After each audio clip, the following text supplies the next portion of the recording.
All right, so our key idea is that we want to find the sum and the product. So when we're factoring trinomials, we need to find two numbers that will multiply to get us a times c. Now the a is the coefficient in front of the x squared. This particular example down here has a 1 in front of the x squared, so it's really just 1 times, and then the c is the 15. So if you think of it, we've got ax squared, but in our case we're looking at ones with a 1 as an a value, plus the bx, and then plus the c. So we want to find two numbers that will multiply to a times c and add to the b.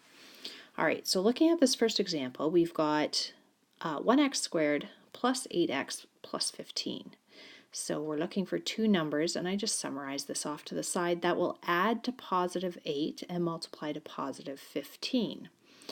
Well, I always start with my multiplication numbers, and I look at my number facts. I know that 1 times 15 multiplies to 15, but they definitely don't add to 8. They add to 16 or negative 16 if they were both negative. 2 won't go into 15 evenly, but 3 will. 3 times 5 will. And in fact, that's our combination. A positive 3 and a positive 5 will add to 8 and multiply to 15. So what we do with those numbers is we decompose the middle term. So this plus 8x is going to become a plus 3x and a plus 5x. And then we have our plus 15 on the end. So we have really decomposed or broken down that middle term. And in doing so, we now have 4 terms that we can pair up for a common factor. So if I pair my first pair up, they have an x in common, so I could common factor x out, and it leaves me with an x plus 3. And then out of the second pair, I can pull a positive 5 out. Now this always has to have a sign with it. It's either going to be a plus or a minus, and in this case I want it to be positive 5. And the reason I want it to be positive 5 is so that I will have a positive x plus 3, and then that makes these two brackets look identical. So now we have that common x plus 3, and it will multiply the x plus 5. And there we have our factored form. Okay, so we're going to try that with the next one. We want to find two numbers that will add. I'll try and do it smaller over here at the side. We want to find two numbers that will add to that negative 3 and will multiply to 1 times negative 28, which is negative 28. All right, well 1 times 28 multiplies to 28, and because I'm multiplying to a negative value, I know that my two numbers have to have opposite signs. One's going to be positive and one will be negative.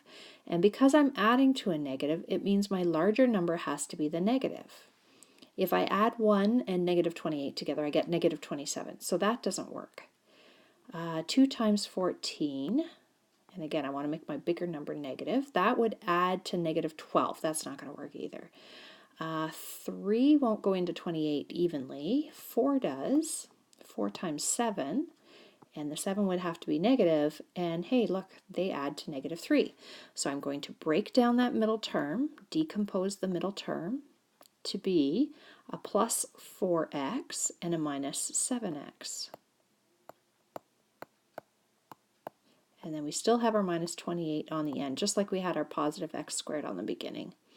And then if I pair those up for a common factor, the first two could pair up and I could pull x out. X is common to both, and it would leave me with an x plus 4. And then the second pair, I could take a minus and a 7. Oops. Minus 7. And I would have a positive x and a plus 4.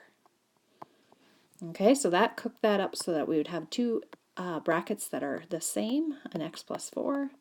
And then our other bracket is going to be an x take away 7. Okay, I'll do one more with you, and then you can try some on your own. I'm going to look for two numbers here that will add to negative 6. So it's this term I'm adding to, and it's multiplying to 1 times 8, which is positive 8. And that's the letter M for multiply up there. So 1 times 8. Now my signs have to be the same because I'm multiplying to a positive. and they're both going to be negative because I'm adding to a negative. So these would add to -9, that's not going to work. Let's try 2 and 4, and they both have to be negative. Yep, that works. That's going to be my pair that I want. So the x squared stays the same. I'm going to have a -2x and a -4x and a +8. And then I pair them up. The first two, I could take a common x out, and I would get x take away 2. Then last two, I could take a -4 out of that and get a positive x minus 2. And then I have a factor of x minus 2 and a factor of x take away 4. Okay, so hopefully that makes sense. How about you try some questions here, see how you get along, and then you can check the answers. Just make sure you put me on pause, and I'll do the solutions. Okay, check your work on these first three. Make sure that you haven't got any mistakes. If you have any questions, make sure you're asking, and then you can move on to the next questions. Okay, check your work with D, E, and F. Make sure you've got the same final answers. You may put your numbers in a different order and pair them differently. So for example, you might have put your +3x here and your -8 here, your -8x in the opposite order. In the end, your brackets should be the same. It's just you might have them written in a different order. So this x + 3 and x -8 would mean the same thing if that's what you got. Now, this next set of examples, we should always be checking for common factoring first, no matter what. So the first few, I didn't give you any that you had to worry about common factoring for because I wanted you to concentrate on the simple trinomial stuff. But sometimes common factoring does come into play first. And if I look at these three terms here, I want to see, is there anything in common? And I'm hoping you notice that there is, and that we can common factor that out. I notice that every term can be divided by 3. So if I divide everything by 3, I'm going to get an x squared, a +5x, and a +6. And now we're going to look at our factoring trinomial just like we were above, but this time I'm looking now for adding to 5 and multiplying to 1 times 6, which is 6. So two numbers that would multiply to 6 and add to 5 would be 2 and 3, I believe. 2 times 3 gives us 6. 2 plus 3 is 5. So the process is still the same. I'm going to take the x squared. I'm going to break down the 5 into a +2x and a +3x. And then we have our +6. Getting ahead of myself there. And then we pair things up for a common factor. Out of the first two, I could take an x and have an x + 2. Goodness. X + 2. And then out of the second two, I could take a +3 and have an x + 2. And now we have two brackets of x + 2. So the 3 just gets carried along for the ride. We have a common factor of x + 2 now and a second bracket with an x + a 3 in it. So try the next two. Put this on pause. Try the next two and then check your work.